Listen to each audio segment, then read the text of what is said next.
बिस्मिल्लाहिर्रहमानिर्रहीम। अस्सलाम वालेकुम जी। तो आज का व्लॉग शुरू करते हैं। T20 वर्ल्ड कप, दुनिया जंगों में मसरूफ, इंडिया T20 वर्ल्ड कप अपने नाम कर गया। इंडियन टीम अच्छा खेली और मैच को बेहतरीन तरीके से उसने विन किया। जो अच्छा खेलेगा वो जरूर जीतेगा।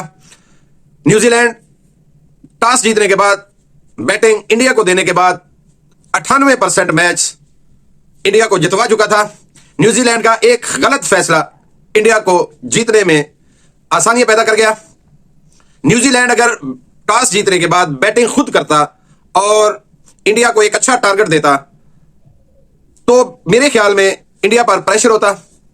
बाद में बैटिंग और रन चेस का एक प्रेशर बिल्ड होता है जो खुद।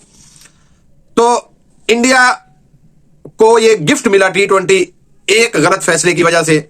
न्यूजीलैंड का एक गलत फैसला इंडिया के लिए खुशियां लेकर आया, क्योंकि पिछले एक लंबे अरसे से इंडिया जिल्लत, रसवाई, बदनामियों में गिरा हुआ मुल्क है। लेकिन उनकी टीम अच्छा खेली, मेहनत की उनकी टीम ने, तो वो कामयाब हुई। वो मेहनत और टैलेंट की बुनियाद पर ये टूर्नामेंट जीती।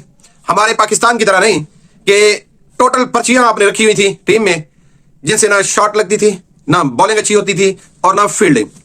तमाम शोबों में क्योंकि पर्ची पर्ची होती है। और इंडिया में अगर देखें आप, एक कपड़े धोने वाले का बेटा टीम में खेल रहा है। सचिन तेंदुलकर दुनिया क्रिकेट का बेहतरीन खिलाड़ी, पूरी दुनिया मानती है उसको।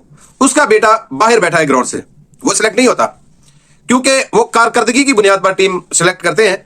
ये नहीं कि ये फलां की पर्ची, ये फलां की पर्ची, ये फलां की पर्ची। पाकिस्तानी टीम बेकार कर दी गई इन पर्ची वाले लोगों ने।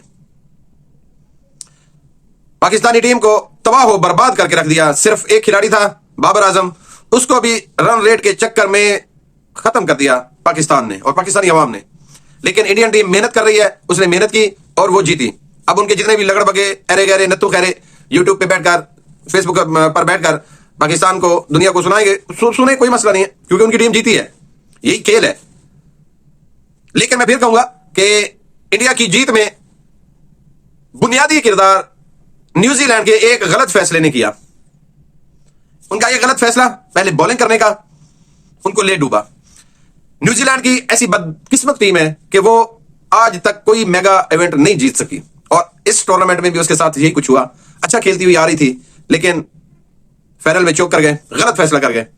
आप 200 से ऊपर टारगेट देते तो इंडिया के लिए वो टारगेट चेज करना मुश्किल हो जाता। उन पर प्रेशर होता, तेज खेलते, गलतियां करते। लेकिन न्यूजीलैंड वालों, तुम्हारी किस्मत कि तुम्हारे कप्तान ने, तुम्हारी टीम मैनेजमेंट ने एक गलत फैसला किया और फिर टूर्नामेंट फाइनल हारना पड़ा।